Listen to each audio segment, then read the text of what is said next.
Hello, my name is Keith May. I'm with Keller Williams Realty in Edmond, Oklahoma, and we have a dog over there barking. I'm standing in front of a house in central Edmond, Oklahoma that just recently sold or went under contract in a multiple offer situation. Now, once again, in the Edmond market, in the market as a whole, we're starting to have many contracts that are multiple offers. Multiple offers means there's actively more than one buyer making an offer on a house at the same time.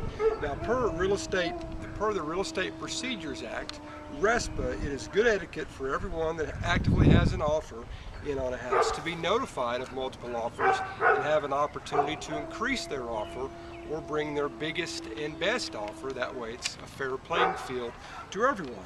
So if you're in need of a realtor to help navigate you through a possible multiple offer situation, if you're planning on putting your house on the market and it's in a good neighborhood, it's a sharp house that's going to attract a lot of buyers, or to navigate you through any other things that can happen during a real estate transaction, and we rarely have a boring day, please contact me. My name is Keith May. I'm with Keller Williams Realty in Edmond, Oklahoma. My phone number is 405-330-2626. My website is keithmay.com, where you can click on the links below. Thanks.